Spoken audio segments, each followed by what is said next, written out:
Assalamualaikum warahmatullahi wabarakatuh. Salam sejahtera untuk kita semua. Sahabatku yang baik hati, ramah tamah, jujur dan suka menolong dimanapun Anda berada, baik yang berada di Indonesia maupun yang berada di luar negeri. Berjumpa lagi dengan saya Husein alias Pak Uce. Nah sahabat tani, pada kesempatan kali ini kita akan membahas jumlah ideal daun pisang setelah kita lakukan pemangkasan. Nah kebetulan konten ini saya buat sekaligus untuk menjawab pertanyaan daripada sahabat-sahabat kita semua. Karena banyak sekali pertanyaan-pertanyaan, ada lebih dari 60 pertanyaan. Nah karena memang video kita buat sebelumnya ada beberapa hal yang memang tidak kita jelaskan, sehingga banyak pertanyaan-pertanyaan daripada sahabat saya semuanya. Nah untuk itulah pada kesempatan kali ini kita akan membahasnya. Nah dari video ini saya berharap mudah-mudahan atau pertanyaan-pertanyaan yang disampaikan oleh sahabat-sahabat semua itu bisa terjawab.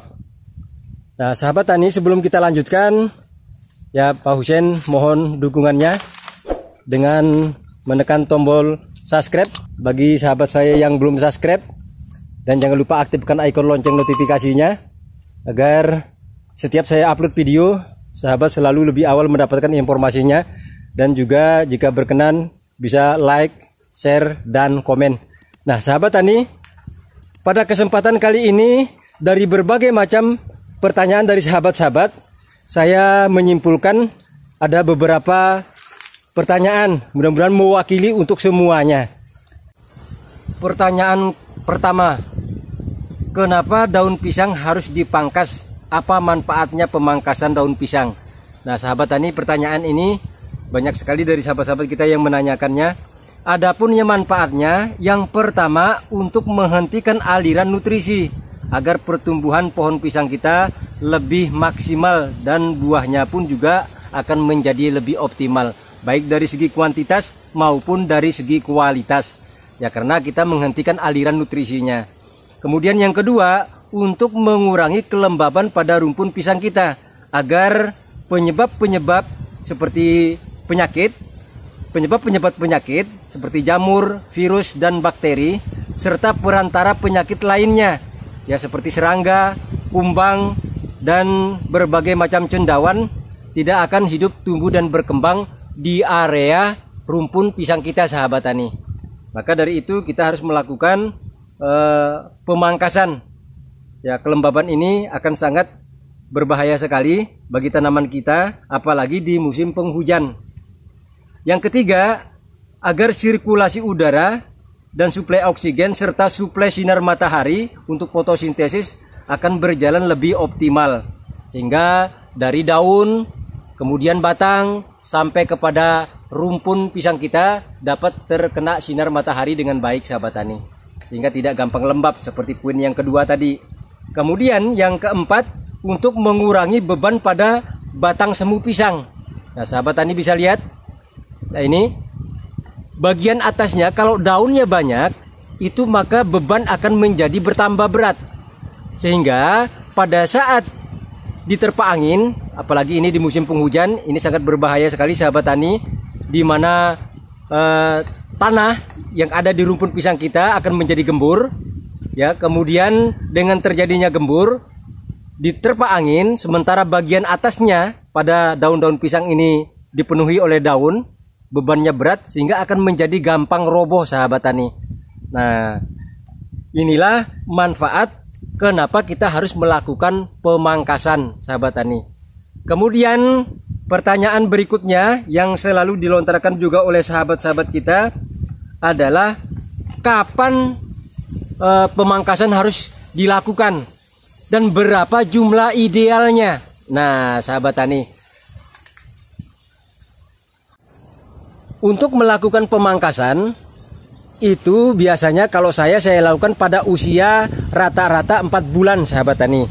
Nah untuk pemangkasan ini saya melakukannya 2 kali ya, dari pada proses masa vegetatif, masa pertumbuhan kita pangkas 1 kali, kemudian pada masa generatif yaitu pada saat pembuahan. Nah pada saat masa generatif, vegetatif maksud saya, masa pertumbuhan Ini tanaman pisang kita lakukan pemangkasan seperti ini sahabat tani, seperti yang ada di depan kita ini. Nah ini pada usia tanaman ini berusia 4 bulan lebih 1 minggu atau 4 bulan 7 hari. Nah seperti ini sahabat tani. Nah kalau masa pertumbuhan seperti ini, jumlah daun yang harus kita pelihara yaitu berkisar antara 8 sampai 10. Nah ini kita lihat sahabat tani, 8 sampai 10, baru ditambah dengan daun-daun yang telah kita potong seperti ini. Kemudian kalau masa generatif, masa pembuahan, berapa yang harus disisakan? Nah kalau masa generatif yang harus disisakan itu adalah 6 sampai 8 sahabat tani. Nah ini seperti tanaman di pisang di depan kita ini. Ini pisang Cavendish. Kalau yang ini sudah berusia 6 bulan sahabat tani. Itu sempat terjadi korengan karena pemeliharaan buahnya tidak kita rawat. Nah ini seperti ini sahabat tani. Itu sisanya daunnya yang kita sisakan adalah 1, 2, 3, 4, 5, 6, 7, 8. Nah kemudian ini kita akan tunjukkan lagi yang sudah berbuah lainnya. Nah sahabat tani, nah ini lagi yang sudah berbuah. Jadi kita sisakan itu ada 1, 2, 3, 4, 5, 6, 7. Jadi ada 7 sahabat tani. Baru ditambah dengan daun yang kita potong seperti ini. Nah jadi ini buahnya seperti ini. Kemudian ini juga yang di sampingnya ini yang belum berbuah sahabat tani. Insyaallah ini mungkin juga 1 minggu lagi juga sudah berbuah. Karena ini memang program tanaman pisang saya yang saya programkan untuk berbuah 2-2. Nah ini kita hitung 1, 2, 3, 4, 5, 6, 7, 8, 9. Jadi ada 9 ini sahabat tani. 9 sama yang masih pucuk, baru ditambah dengan daun pisang yang seperti ini. Nah mungkin bagi sahabat saya yang kebetulan mungkin belum menonton videonya tentang cara memangkas daun pisang. Nah ini sedikit saya jelaskan di sini. Nah inilah tadi seperti yang kita jelaskan untuk menghentikan aliran nutrisi ini seperti ini sahabat tani. Jadi kita memangkasnya bukan kita memangkasnya di sini, tetapi kita memangkasnya di sini. Jadi ada sisa daunnya sekitar kurang lebih 1 jengkal atau kurang lebih 25 cm kita sisakan agar aliran nutrisinya tetap mengalir kemari ya, sehingga ini pelepah yang kita potong ini tidak cepat mengering. Nah inilah cara yang sering saya lakukan.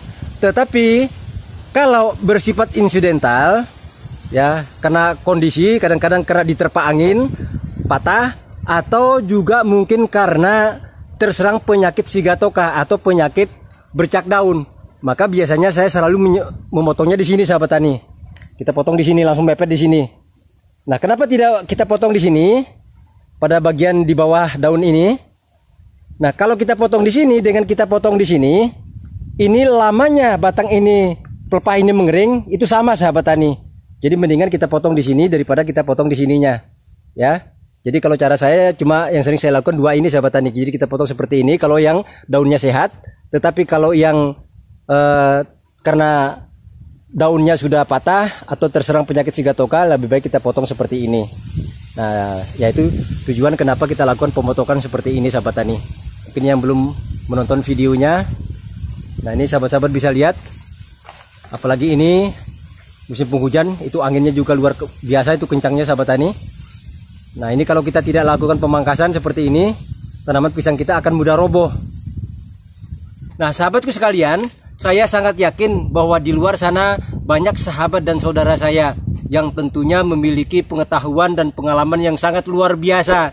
Nah mungkin ada yang kurang setuju atau kurang sependapat dengan apa yang disampaikan oleh Pak Husein. Untuk itu Pak Husein mohon dengan sangat ya, minta tolong berilah kami masukan dengan meninggalkan pesan di kolom komentar. Nah kita berharap ke depan semakin channel kita ini bisa maju dan berkembang. Karena apa yang saya bagikan selama ini adalah sesuai dengan pengalaman Pak Husein dan sesuai juga dengan channel kita ini kita bangun sebagai sarana untuk belajar dan berbagi sekaligus sebagai sarana diskusi dan silaturahim. Semoga kita berharap ke depan petani pisang Nusantara akan terus maju berkembang dan berjaya serta mengudara. Amin ya robbal alamin. Walhamdulillahirabbil alamin.